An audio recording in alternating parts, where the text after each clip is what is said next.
Đây mọi người, 2, 4, 6, 8.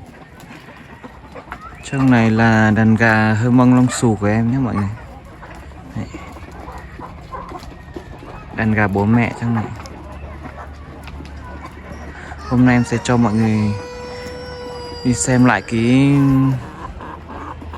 con gà mẹ đẻ ở ngoài nhé mọi người. Đây là cái kho em làm để đựng ngô. Em làm mấy cái cột cao thế này để chuột nó không trèo lên được ấy. Cái này là cao khoảng 60 phân. Cái cột trên này là khoảng 60 phân.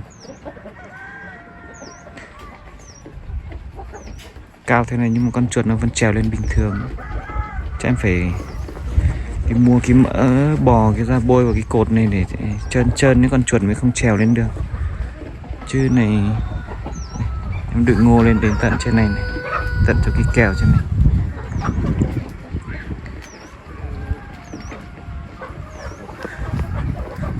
Ngô nó ra ngoài hết. Thì mưa thì vẫn tạt vào trong đâu mọi người.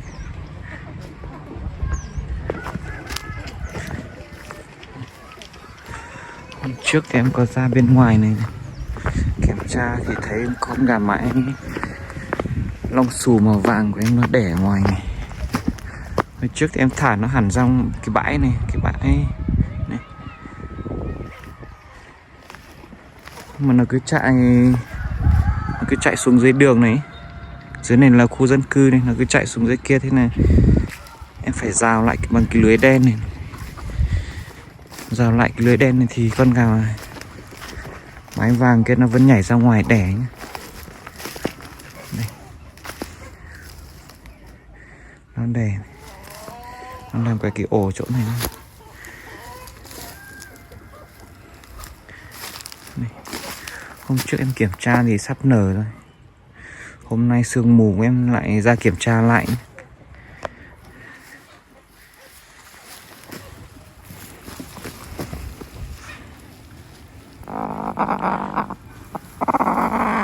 Đây mọi người,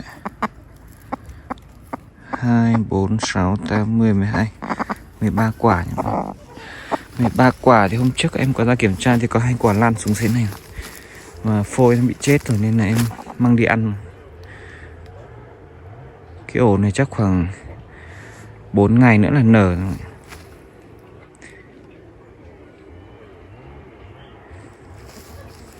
Gà mái này được gần tháng rồi em chả thấy nó ra ăn, em tưởng là nó nhảy đi đâu họ bắt đi rồi. Em ra kiểm tra cái lưới bên này xong mới thấy nó ấp đấy.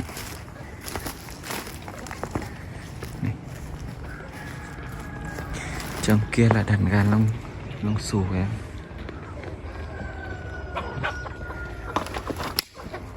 Con trống vàng.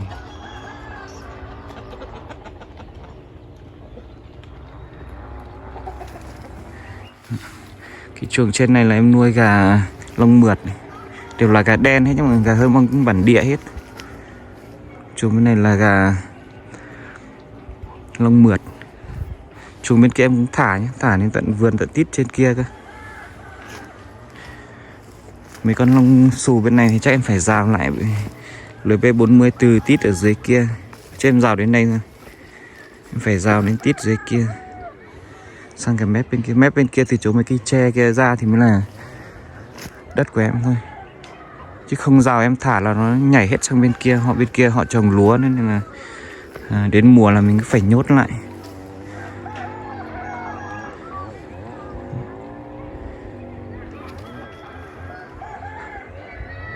Bên này là trung tâm xã này. Trên này là em đang trồng tre, trồng cây giang ấy. Chỗ này là em đang tính là mấy hôm em sẽ làm thêm một cái chuồng đây nữa.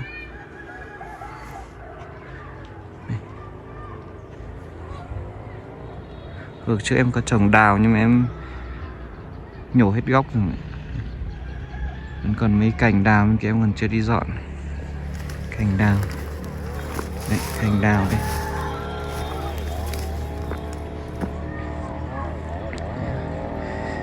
Bên kia để kho ngô này, bí này.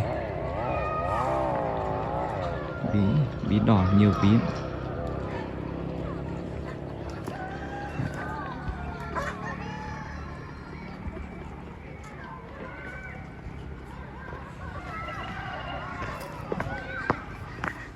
Cho mọi người xem một vòng qua cái chuồng gà của em. Hôm nay đang sương mù lắm, không nhìn thấy cảnh gì đâu mọi người. Chứ mọi người cứ bảo là làm chuồng này nhá thì nó sẽ oi bức bí bách ấy. Nhưng mà em làm em vẫn để một chỗ hở kìa.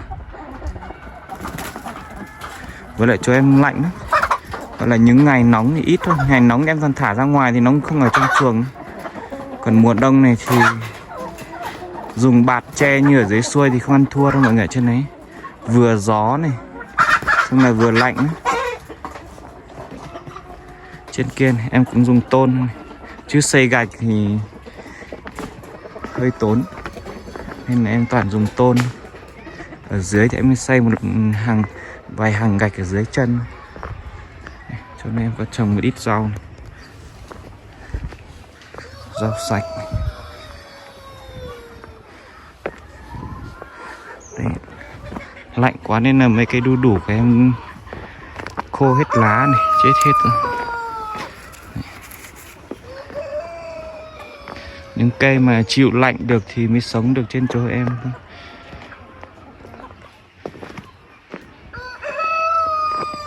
Đây là đàn gà lông mượt. Em còn vài con em bán Tết này là chắc là hết rồi mọi người. Cái chuồng nhỏ bên này là em đang ốm gà con. Chuồng này là chuồng ấp trứng này. Cái nhà này nhà kho để xay ngô này, trộn ngô cho nó ăn.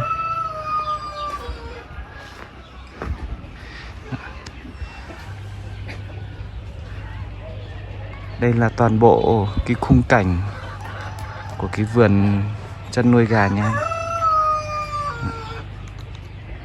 Đất của em là từ bên kia lên trên này, đến đây là xuống đây, thẳng ra chỗ vườn của em.